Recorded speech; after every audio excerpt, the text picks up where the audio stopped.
प्रकृति परिवर्तन की ओर अपना चरण बढ़ाती है। सूरज सुबह उगता है तो शाम को अस्त हो जाता है। बादल कभी यहाँ रहते हैं, कभी दूसरे देश को चले जाते हैं। पक्षी अपने घोंसले से उड़ करके और खुले गगन में चले जाते हैं। शाम को लौटते हैं और कहीं भी जहां पर छाया मिली वहीं पर अपना आश्रय स्थल बना लेते हैं। इस प्रकृति में परिवर्तन होता रहता है। कभी गर्मी आती है, कभी सर्दी आती है, कभी बरसात आती है। इसी प्रकार से हमारे जीवन में भी परिजनों में परिवर्तन होता रहता है। पहले बचपन से बड़े होते हैं, उसके बाद हमारे यदि हम पहले पुत्र हैं तो हमारे घर में छोटी बहन का या छोटे भाई का आगमन होता है, तो वह परिवर्तन होता है। जब भी कोई छोटा बच्चा घर में आ जाता है तो बड़ा अपने आप समझदार, उसको सिखाना नहीं पड़ता। अपने आप जब वह छोटा आ जाता है तो बड़े को अपने आप गंभीरता आ जाती। क्या हो गया? पहले बच्चा चंचल था, जैसे ही छोटा दूसरा बच्चा आया वह अपने आप गंभीर होने लगा। इस तरह से हर जगह फिर बड़े होते हैं, स्कूल में जाते हैं, 4 मित्र मिलते हैं, तब भी उसके स्वभाव में परिवर्तन हो जाता है। उसके बाद और बड़े होते हैं, सर्विस करते हैं, ऑफिस में नए लोग आते हैं, नए लोगों से संपर्क होता है, दुकान में नए ग्राहकों से संपर्क होता रहता है, तो भी उसको उनके स्वभाव के हिसाब से परिवर्तन करना होता है। उसके बाद फिर धीरे धीरे गठबंधन की बात आ जाती है, विवाह की बात आ जाती है, विवाह के बंधन में बंधने की बात आ जाती है।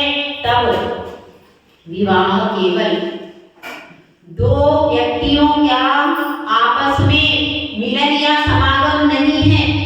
विवाह तो एक पूरे दूसरे परिवार का, जो परिवार जिसमें बुआ भी है, मामा भी है, इस तरह से पूरा उनका परिवार करीब करीब 50 से 60 लोगों का तो होता ही है, और भी बढ़ा दो तो करीब करीब 100 लोगों का पूरा परिवार होता है। पूरा जिनके रिश्तेदार में रिश्तेदार जो भी होते एक पूरे परिवार के, तो उतने सारे लोगों का इधर क्या हो जाता है, उन सब लोगों का संपर्क बनता है।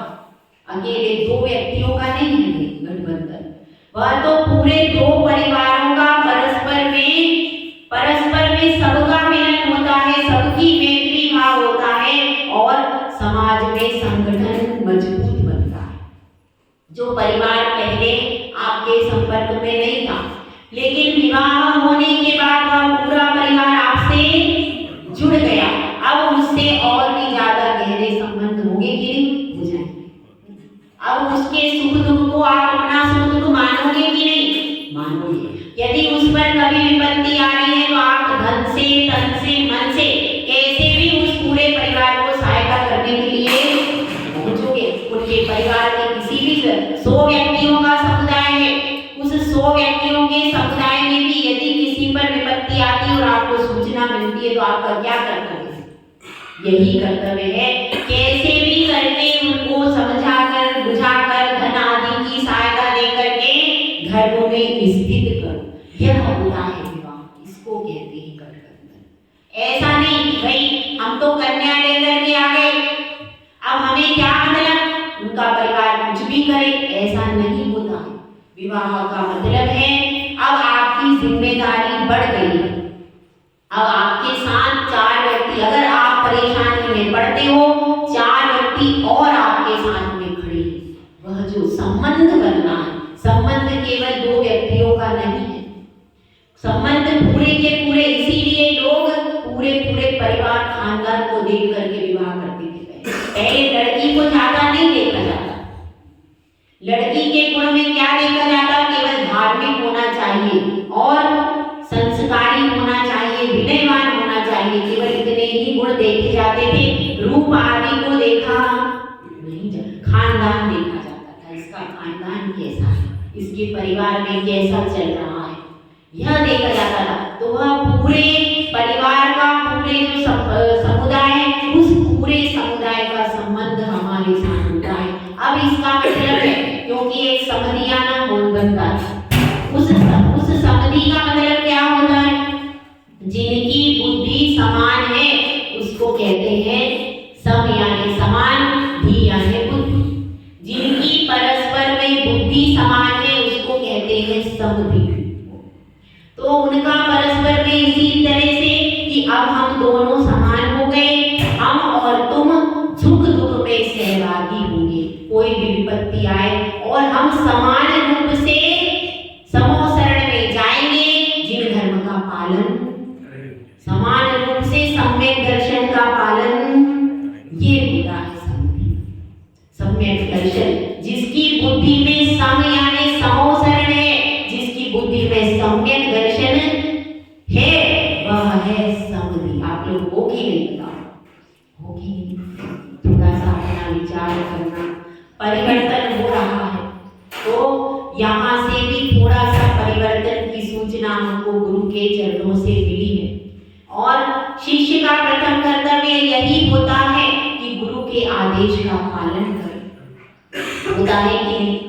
शिष्य वही अच्छा है जो हर गुरु के आदेश का पालन करे, और हर संभव नहीं है तो जहां तक हो गुरु के आदेश में, उनके निर्देशन में रहे।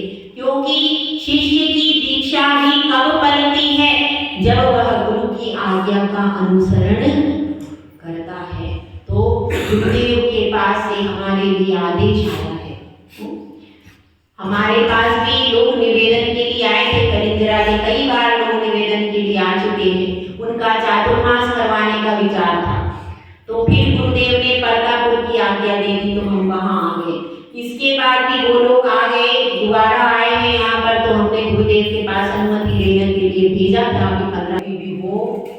कोई शिष्य कितना ही ज्ञानवान हो जाए, कितना ही महान हो जाए, लेकिन वो गुरु से महान कभी भी नहीं हो सकता। उनके पास फिर भी अनुभव की जो धाटी है वह अपूर्व होती है। और ऐसे दिव्य तपस्वी गुरु हैं, इतने अनुभवी हैं, पूरे संघ का संचालन कर रहे, तो उनके ही निर्देशन में हमको जीवन भर चलना चाहिए कि नहीं? जैसे एक पत्नी होती है, वह भी पति के निर्देशन में चलती है, तब तक समाज में सम्मान होता है, और जब पति के निर्देशन में नहीं चलती तो समाज में भी उसकी कोई कद्र नहीं। इसी प्रकार से दीक्षा लेने के बाद स्वच्छंद नहीं हो जाते हैं। दीक्षा लेने के बाद भी गुरु के आदेश की हर समय प्रतीक्षा रहती है, और जब गुरु का आदेश मिलता है तब ही कदम उठाना, यही शिष्य का कर्तव्य है। तो गुरु के आदेश का पालन करने के लिए हमको आगे विहार करना है। और समाज के भी श्रेष्ठीगण आए थे, और उनकी भी अनुकूलता देखी कि भाई आप लोगों का कोई प्रोग्राम तो नहीं है, आप लोगों को कैसी अनुकूलता है, तो उनकी भी अनुकूलता देख करके, गुरु के आदेश का भी देखकर, और हमारे भी हिसाब से जो मुहूर्त तारीख देख करके निर्धारण हुआ है, वह निर्धारण है 18 तारीख को 2 बजे दोपहर को यहाँ से विहार दरुका के लिए होगा। ऐसा विचार बना है हमारा।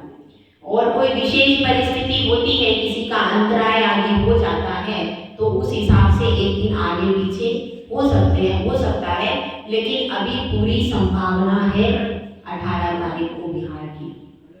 ठीक है, आप सब लोगों के साथ में भी इतने दिन से रहे हैं, तो आप सब लोगों को भी सूचना देना अनिवार्य है। तो बादल जाते हैं, पर किस तरह से जाते हैं? शुभ भावना देकर के जाते हैं। कहते हैं कि हे धरती तुम हरी भरी रहना, हे धरती तुम फली फूली रहना। इसी प्रकार से हम भी भले ही जा रहे हैं, लेकिन यही आप सब लोगों को आशीर्वाद दे करके जा रहे हैं कि आप सबका जीवन आनंदमय हो, मंगलमय हो, और धर्ममय हमेशा बना रहे। धर्म को कभी भी छोड़ना नहीं। यदि आपने धन को छोड़ दिया कोई बात नहीं, अपने परिवार को छोड़ दिया कोई बात नहीं, लेकिन कभी भी यदि धर्म को छोड़ दिया तो फिर आप दुर्गति में चले जाओगे और दुर्गति में जाकर के अनंत दुखों को उठाना पड़ेगा। हम सब अनादिकाल से अनंत दुखों को उठा रहे हैं। इसी तरह से वन में जब सीता गई थी, वन में सीता को छोड़ दिया था राम ने बिना बोले, तो सीता ने राम से कोई शिकायत नहीं, कुछ भी नहीं कहा, सिर्फ इतना ही कहा, क्या कहा कि हे रामचंद्र जी, हे मेरे स्वामी, आपसे बस इतना ही कहना है, आपने मुझे धोबी के कहने पर छोड़ दिया, कोई बात नहीं, लेकिन आप किसी और के कहने से धर्म को मत छोड़ देना, क्योंकि मेरे छूटने से कुछ नहीं गया, कोई बात नहीं, लेकिन धर्म अगर छूट गया तो सब कुछ चला। यही बात हम सबको विचार करनी है। कोई दोस्त की संगति मिल जाती है, मित्र की संगति मिल जाती है, इधर उधर कहीं भी नहीं जाना है। हमारा जिन कुल में जन्म हुआ है, हमारे देवता सिर्फ वीतरागी, सर्वज्ञ और हितोपदेशी प्रभु है, जिनमें 18 दोष नहीं। वही समझाने का प्रयास आपको इतने दिन तक मेरा रहा है। यही सब जिनवाणी है कि जिनवाणी में यही सब आया है कि वीतरागी प्रभु को अपना आराध्य बनाइए, वही हमारे आराध्य हैं। हमारा कल्याण उन्हीं की कृपा से होगा और किसी की भी कृपा से कल्याण कभी भी होगा। ऐसा दृढ़ श्रद्धान बना करके प्रभु के द्वार पर आएंगे तो सब कुछ पा जाएंगे। बस आप भक्ति में रम जाइए, जम जाइए, और रमने से ही भक्ति में आह्लाद उत्पन्न होता है। उस आह्लाद से रोम रोम भी खिल जाता है और आपको सारी संपत्तियां, सारी चीजें भी मिल जाती हैं। ऐसी यह परम कल्याणकारी जिन भक्ति है, जिन भक्ति के द्वार पर हम सब बैठे हुए हैं, तो अपने मन के द्वार को खोलना, और उसमें सिर्फ एक चीज आपसे चाहती हूँ, अपने मन का द्वार खोलना और उसमें वीतरागी, सर्वज्ञ और अनंत प्रभु को अंदर बिठा लेना, अच्छे से बिठा लेना है, और द्वार को हमेशा हमेशा के लिए बंद करना। क्यों? कि भाई अब मुझे परमात्मा आपका साथ चाहिए और कोई भी अंदर नहीं चाहिए। अगर मैं किसी देव को, किसी देव देवता को नमस्कार करना चाहता हूँ, हृदय में बिठाना चाहता हूँ, तो कौन है? वीतरागी, सर्वज्ञ, हितोपदेशी देव। इसके अलावा और कोई भी कहीं नहीं है।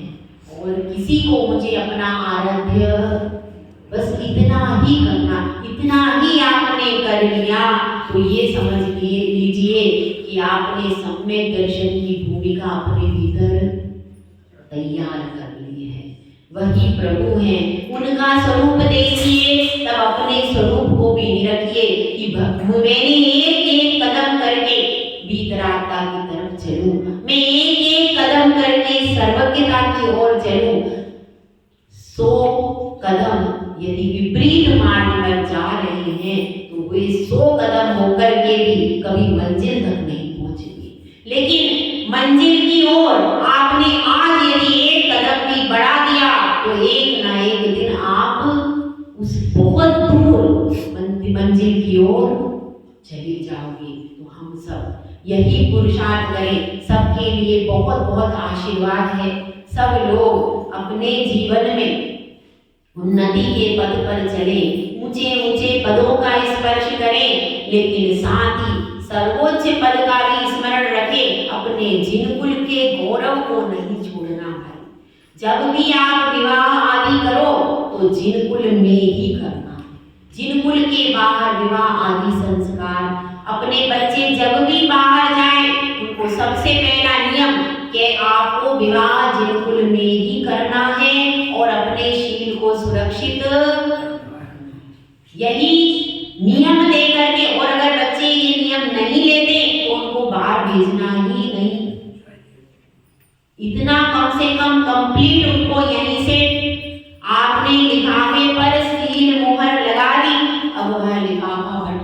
नहीं, जन्म से ही उनको रटा देना अच्छे से कि भाई जय हो सुमुख माता जी की जय हो। बहुत बढ़िया बोलते हैं। तो उनको बच्चों को कब से और जिन मंदिर जाए बिना पानी नहीं मिलेगा ऐसा कड़क होने की जरूरत है आज की पीढ़ी। पहले लोग जिन मंदिर नहीं जाते थे तो घर में दादियां पानी नहीं पीती थी, घर में ताला बंद हो जाता था रसोई घर का पहले के लोग। अब पुनः वही युग हमको लौटाना है कि घर में ताले बंद कर दो रसोई के, अब नहीं मिलेगा। जब तक मंदिर होकर के नहीं आओगे, भगवान का दर्शन करके नहीं आओगे और तब तक आपको भोजन नहीं मिलेगा। ऐसा कड़क होना पड़ेगा। जब हम कड़क हो जाएंगे थोड़ा समय लग सकता है, लेकिन बच्चे वापस लाइन पर। उनको केवल स्कूल की पढ़ाई नहीं सिखानी, उनको ये भी सिखाना है धर्म क्या होता है, धर्म के संस्कार क्या होते हैं, अभिषेक क्या होता है, पूजा क्या होती है, यह भी सिखाना है। किसको सिखाना है? हमें ही सिखाना है। और कोई गुरु आ जाए तो उनके पास भी सिखाना है। अपने बच्चे को अगर धर्म के संस्कारों से रहित आप कर दोगे तो आपका बच्चा भी डूब जाएगा और उसके साथ आप भी बुढ़ापे में इधर उधर करना पड़ेगा। क्योंकि एक बार बच्चा जिनकुल से बाहर चला गया फिर वो आपके किसी काम का नहीं रह गया। फिर आप उसको आपके घर, वो आप उसके घर में नहीं रह सकते, वो आपके घर में रह नहीं सकता। हमारा समामेलन नहीं हो पाएगा। इसलिए बहुत सावधानी की जरूरत है। सबने अपने श्रावक धर्म का निर्वहन किया है और सब प्रकार से अपनी प्रज्ञा को जगाने का पुरुषार्थ किया है। थोड़ा तो पुरुषार्थ किया है, इस पुरुषार्थ को और आगे सक्रिय रहिए। जैसे जैसे संघ है, बहुत सारे संघ यहाँ पर आ रहे हैं। जैसे विशुद्ध सागर महाराज जी का संघ भी इस ओर आ रहा है, इस तरफ भी मतलब थोड़ी सी दूरी पर ही रतलाम के पास आ रहा है। और भी साधुओं के संघ है, आप थोड़ा सा रुचि दिखाइए और साधुओं के संघों के पास में जाकर के, इतना बड़ा आपका आदिनाथ भवन बना है तो साधुओं के संघों को ला करके उनका धर्मोपदेश सुनिए। थोड़ा सा आपका जागरण हुआ है, धीरे धीरे जो फूल है कमल का वो धीरे धीरे थोड़ा सा सूर्य की धूप से खोल रहा है, तो अब पूरा खुल जाए और आप सब खूब सक्रिय हो जाओ। गुरुओं की सेवा करो, भक्ति करो। अभी भी बहुत गुरुओं की सेवा भक्ति हुई है, अभी भी यहाँ भी आपने जिस प्रकार से सहयोग किया है आगे भी संघों को ला करके और उत्साह दिखाइए। देखिए साधु किसी धर्म का नहीं, किसी पंथ का नहीं, जितने भी साधु हैं सब 28 मूल गुण पालन करें। आपने तो कुछ पता नहीं है किसके 8 मूल गुण है, तो पता लगाना पड़ता, पूछना पड़ता किसके भाई नहीं है। रात्रि भोजन का त्याग किसका, एक एक बुला करके पूछना। लेकिन जितने भी साधु अभी वर्तमान में हैं, किसी भी परंपरा के हो, सबके 28 मूल गुण ही है। उसमें कोई कभी वैसी, उनको एक ही चीज है, उसमें कोई अंतर। तो फिर हमको 28 मूल गुण के हिसाब से काम बस। हाँ 28 मूल गुण में यदि कमी हो तो वो एक अलग बात, लेकिन जो साधु 28 मूल गुणों का पालन कर रहे हैं, अपनी साधना कर रहे हैं, उनका नाम क्या है, वो कैसे है, इससे आपको कोई मतलब रखना ठीक है ना। तो इसलिए अपने को सब साधु समान है। जो भी साधु साधना कर रहे हैं उनको अपन ला करके उनका उपदेश सुने, उनकी सेवा करें और अपने जीवन को सार्थक बनाएं। जय बोलो आज जय सिद्धर सागर महाराज की।